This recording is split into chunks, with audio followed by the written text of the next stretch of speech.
I think 2 chapters left of Lady Lollipop. This is chapter 10. She had better come in to tea. You see him there?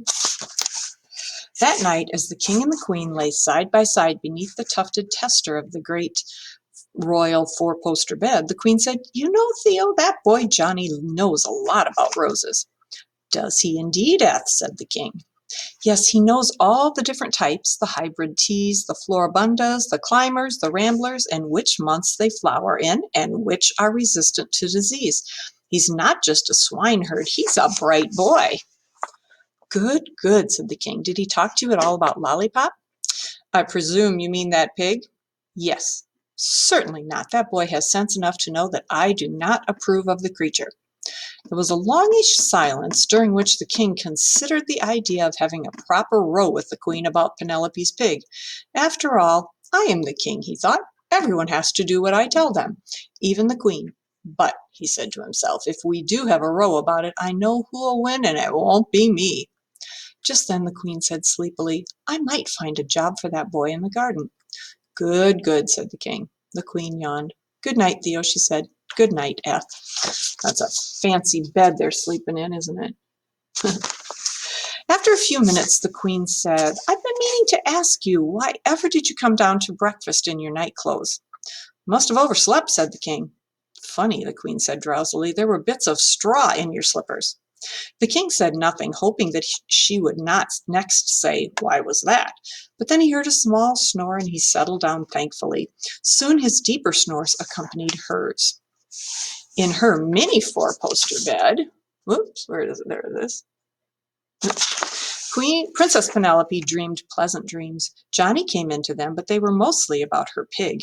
In them, Lollipop did all sorts of fantastic things that she, Penelope, had taught her to do, like playing the piano and walking on her hind legs and sitting up at the table with a napkin around her neck.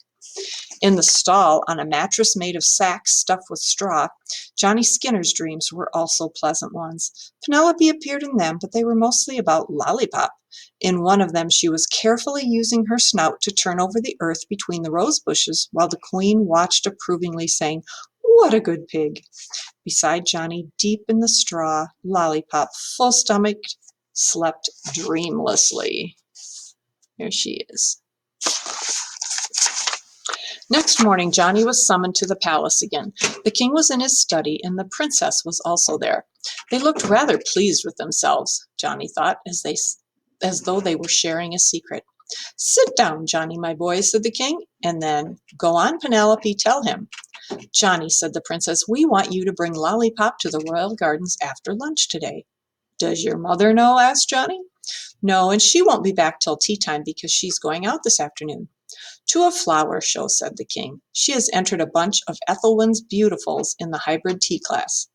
"And if she wins," said the princess, "she'll be in such a good mood that perhaps she won't mind about my pig being in the garden, especially if Lollipop has done useful things among the roses. If she doesn't mind her in the garden, maybe she won't mind her in the palace." "Bring the pig in through the gates at the bottom of the royal gardens, Johnny," said the king, "and then if things don't go right, you can slip out again the same way." Johnny thought for a minute. "But suppose things don't go right, sir," he said. "Might it be a good idea to have the pig flap ready? The royal carpenters could make a new door with the flap in it, but leave the old door where it is. Then, if things go according to plan, they could quickly hang the new door, and we could demonstrate the whole thing, doormat and all, to the queen. What do you think, sir?" "I think," said the king, "that you may be one step nearer to your dukedom." So it was that on that very afternoon the king and the princess and Johnny and Lollipop all met beside the queen's rose garden. Beside the old door that led out from the palace into the royal gardens, a footman stood waiting with orders to report the queen's return. Concealed behind some curtains, the royal carpenters waited, ready to substitute the new door with the pig flap in it should a signal come later from the rose garden. Now came the moment to show what Johnny had been training the pig to do in an old patch of rough ground within the royal mews. He led her into the rose garden and gave the command, "Rootle." At this, the pig put her head down and with her snout began to grub up the soil between the rose bushes, turning it all over, burying the weeds, and sifting through the earth to till the soil. She worked her way methodically around and around the circular rose garden, being careful not to disturb the bushes, until the whole large expanse had been thoroughly cultivated, far more thoroughly than any human gardener could have done. When Lollipop had finished, she stood looking up at the three watchers, who with one voice cried, "What a good pig!" See how she dug that all up, the dark spots where she dug it up. Then, as Johnny was wiping the earth from her snout, the footman came running from the garden door.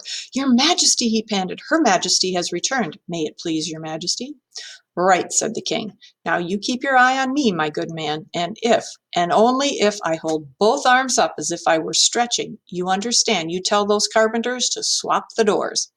"Quick, Johnny," said the princess. "Get Lollipop out of sight. Hide behind that hedge. Don't come out unless I call you." Then she and her father waited anxiously for the queen to emerge. When she did, they saw at once that she wore, pinned upon her dress, one small and one large rosette. "Guess what?" she cried happily as she hurried toward them. "I won." And she's telling them.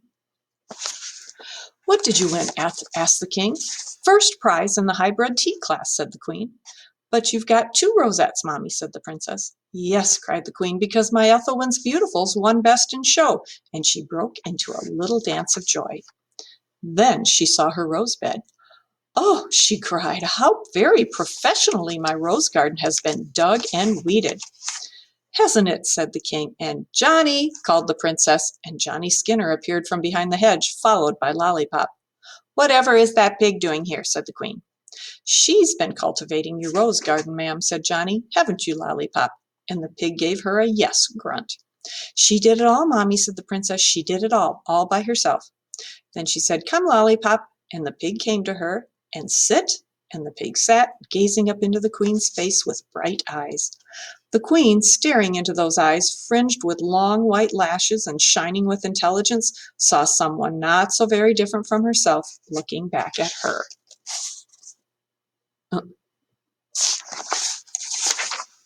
"Did you really," said the queen to Lollipop, "do it all by yourself?" In reply there came the quick, high-pitched grunt. "What a good pig," said Queen Ethelwyn softly. "She must be tired after all that work, and thirsty too. She had better come in to tea." And the king held both his arms up as if he were stretching.